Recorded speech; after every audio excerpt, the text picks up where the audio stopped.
College पहुंचा हूँ, वहाँ क्लास अटेंड किया हूँ। उसके बाद मेरे को कॉल आया कि भाई कि 25 से 28 मिनट सांसें चली है, तो उन लोगों ने बोले कि आप कपड़ा कैसे ओढ़ा दिए, आप कपड़ा से कैसे बांध रहे हो, वाइट कपड़ा से, अगर जिंदा है वो। मेरे चाचा जी हैं, चाची इतने बुजुर्ग हो गए, 52 इयर्स का है। जब उनका बच्चा कमाने के लायक हुआ तो ऐसा अपना डेड बॉडी देख के इतने घंटे से बॉडी हॉस्पिटल में पड़ी हुई है, सभी ने कोशिश कर लिया, लेकिन मैनेजमेंट का एक भी व्यक्ति आके बात करना उचित नहीं समझा है। भिलाई इस्पात संयंत्र का खोखले दावे जो बोलता है कि यहाँ से किल नहीं ले जा सकता, और ये दावा हो रहा है कि वहाँ का जो ट्रक ड्राइवर था भाग गया।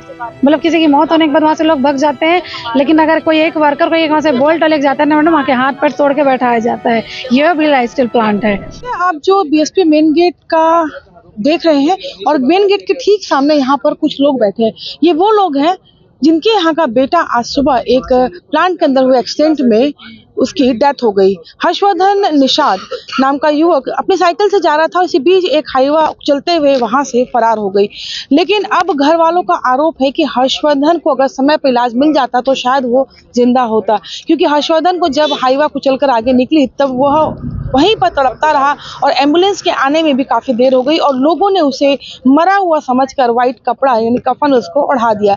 लेकिन जब तक वो मेडिकल मेन पोस्ट पहुंचा रहा तब तक उसकी कुछ सांसें चल रही थी, और वहां पहुंचते ही सांसें उखड़ गई और उसकी डेथ हो गई। और अब यहाँ पर परिजन अनुकंपा नियुक्त के साथ साथ में अब मांग कर रहे हैं कि प्लांट के अंदर रफ्तार पर रोक लगे ताकि किसी के घर का चिराग अब न बुझे। हमारे साथ पार्षद वीणा चंद्राकर है। वीणा चंद्राकर के घर के सामने ही हर्षवर्धन रहा करता था, और जैसे ही आज एक्सीडेंट की खबर लगी उसके बाद में अब सारे लोग यहाँ पहुंचे हुए। क्या खबर आपको मिली थी और क्या वाकया उसके साथ हुआ था? 12:30 बजे मुझे फ़ोन आया एक हमारे और भैया है वो उनका कि वीणा दीदी आपको कोई जानकारी मिला क्या कि हर्ष का डेथ हो गया है। बोले इम्पॉसिबल, क्योंकि हर्ष मेरे सामने टिफ़िन लेके निकला सुबह ड्यूटी के लिए।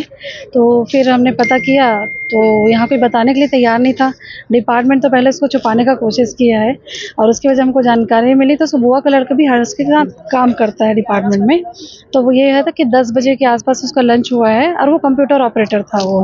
तो उसके लिए चाय के लिए आया था कैंटीन, और कैंटीन से चाय पी के बस निकला है, और साइकिल में था और वो हेलमेट लगा हुआ था, और एक डंपर इतनी स्पीड में थी बता रहे हैं, डंपर ने मारा है और हर्ष पे आ गया।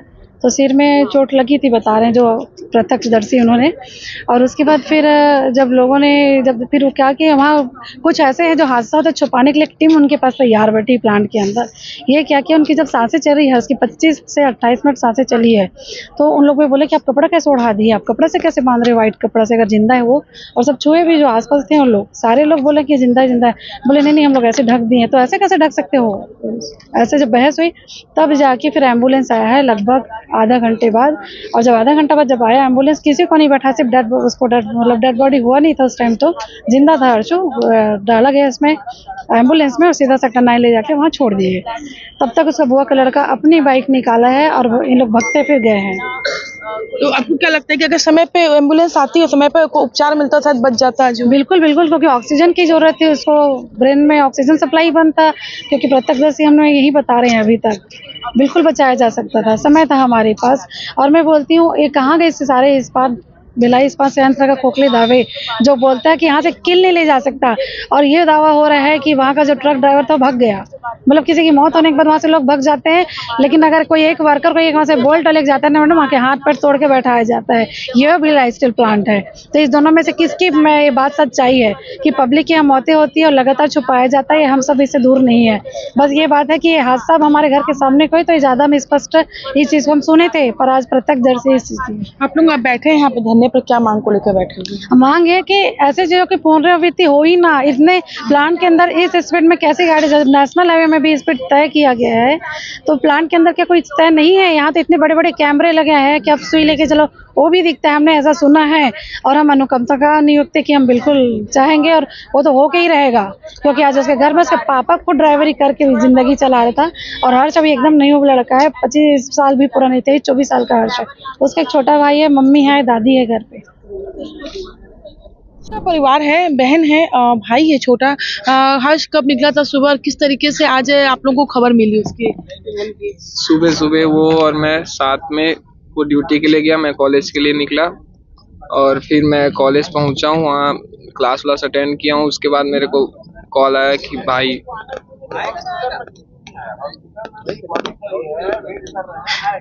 क्या कहेंगे, क्या न्याय चाहते हैं अभी आप? क्या न्याय चाहते हैं, इतने उनके मेरे चाचा जी हैं, चाची इतने बुजुर्ग हो गए, 52 इयर्स का है। जब उनका बच्चा कमाने के लायक हुआ तो ऐसा अपना डेड बॉडी देख के आए बच्चे का मरचुरी में कि उन लोग कुछ बोलने के लायक नहीं। हम लोग क्या बोलेंगे अब? आप खुद इमेजिन कीजिए, 23 ईयर का था, इतना यंग बच्चा, इतना मतलब इतना खुश मिजाज, किसी से मतलब सबसे उसकी इतनी यारी दोस्ती थी, सबसे इतना परिचय था कि बच्चों से ऐसे लगता कि मिलोगे ना तो हम भाई कि ये है, ऐसा बनना चाहिए हमारे बच्चों को भी। और आज हम लोग ऐसे देख के आ रहे, मन टूट गया है पूरा। क्या मांग कर रहे हैं अभी आप लोग बैठ के? मांग की अभी हमने कुछ सोचा नहीं है। सबसे पहला हमारी मांग तो ये है कि मैनेजमेंट हमसे बात करे। इतने घंटे से बॉडी हॉस्पिटल में पड़ी हुई है, सभी ने कोशिश कर लिया, लेकिन मैनेजमेंट का एक भी व्यक्ति आके बात करना उचित नहीं समझा है। क्या है, इतना बड़ा हादसा प्लांट के अंदर हो कैसे रहा है? 15 मिनट तक वो हमारा बच्चा तड़पता रहा, उसको ना कोई भी मेडिकल सुविधा प्रोवाइड की पाई, ना किसी ने भी हाथ लगाया। ये बोल के छोड़ दिया गया कि ये एक्सीडेंट केस है। तो केस जो है वो प्लांट के अंदर ही हुआ है ना। तो बिल्कुल केस प्लांट के अंदर हुए, जिम्मेदारी भी मैनेजमेंट की होती है। और लगातार पुलिस भी कहती है कि अगर एक्सीडेंट होता है तो गोल्डन आवर होता है, आप तत्काल किसी भी माध्यम से जो घायल है उसको अस्पताल तक पहुंचाइए। लेकिन यहाँ एक बड़ा सवाल है कि आखिर एम्बुलेंस का इंतजार क्यों किया जा रहा था? क्या किसी के पास एक गाड़ी नहीं थी, एक कार नहीं थी कि जो उस बच्चे को लेकर के हॉस्पिटल तक पहुंचते? और आखिरकार उसकी सांसें उखड़ गई और अब परिवार के पास रोने के अलावा कुछ नहीं बचा है। एक छोटी सी एक मांग अनुकंपा नियुक्ति की, क्योंकि परिवार उस पर आश्रित था। पिता बुजुर्ग हैं, माँ बुजुर्ग हैं और घर का पूरी जिम्मेदारी, घर की जिम्मेदारी के पास ही छोटा भाई पड़ता है अभी। तो अब परिजनों का कहना है कि मैनेजमेंट आकर बात करे और अब मैनेजमेंट के लोग भी धीरे धीरे पहुंच रहे हैं। अब देखते हैं कि कितनी देर बाद मैनेजमेंट यहाँ पहुंचता है, उनकी कितनी मांगे भी मानी जाती है। क्या किस बात पर सहमति बनी है? सहमति अभी हमारे पास भिलाई स्टील प्लांट के जो भी अधिकारीगण है वो हमें सहयोग के लिए, जो भी हमारी मांगे थे उसमें पूर्ण रूप से वो सहयोग के लिए तैयार है। अनुकंपा नियुक्ति के लिए उन्होंने हाँ बोला है और कल ही हमें पोस्टमार्टम के पहले, पंचनामा के पहले हमें लेटर जारी कर दिया जाएगा। उनका छोटा भाई है दद्दू, उनको दिया जाएगा। और साथ में 10 लाख का जो इंश्योरेंस होता है वो ठेकेदारी की लापरवाही के कारण उनका इंश्योरेंस नहीं हो पाया था, तो इंश्योरेंस तब भी भिलाई स्टील प्लांट का कहना कि उसके लिए भी हम देंगे। अब रही बात जो ठेकेदार है, तो ठेकेदार के लिए अब हम जा रहे भट्टी थाना, क्योंकि किसी भी प्रकार की जिम्मेदारी लेने के लिए तैयार नहीं है और नहीं कि हाँ मुआवजा राशि के लिए तैयार नहीं है। और जो ट्रक मालिक है हम उनके ऊपर भी FIR कराएंगे और साथ में ठेकेदार के ऊपर भी। अब भिलाई स्टील प्लांट का जो भी हमारे शर्तें थे उन्होंने सहर्ष स्वीकार किया है और ऐसी घटना को पुनरावृत्ति नहीं होगी, ऐसा हमें आश्वासन मिला है वहाँ से। कौन ठेकेदार कौन है? अभी ठेकेदार से वो सुपरवाइजर राजीव रंजन नाम है ठेकेदार का। हाँ, राजीव रंजन जी हैं उनके ठेकेदार। कोई MR ऐसा कोई कंपनी में क्लियर नहीं कर पा रही हूँ। और उसके सुपरवाइजर हमारे पास अभी आए हुए हैं। GR यूनिट करके है कोई कंपनी, उनके अंडर में हर्ष हमारा काम करता था। की बैठक के बाद BSP मैनेजमेंट ने आखिरकार अनुकंपा नियुक्ति की बात मान ली है और 10 लाख रुपए इंश्योरेंस जो ठेकेदार ने नहीं कराया था उस राशि को भी BSP प्रबंधन देने को तैयार हो गया है। और अब जो परिजन हैं भट्टी थाना की ओर जा रहे हैं ताकि ठेकेदार के खिलाफ में FIR किया जा सके, क्योंकि ठेकेदार की जिम्मेदारी को लेने को तैयार नहीं है। और अब उनके परिजन भट्टी थाना जाएंगे और हाईवा मालिक और ठेकेदार के खिलाफ में अब FIR कराएंगे। कोमल धनेसर, IBC 24 भिलाई।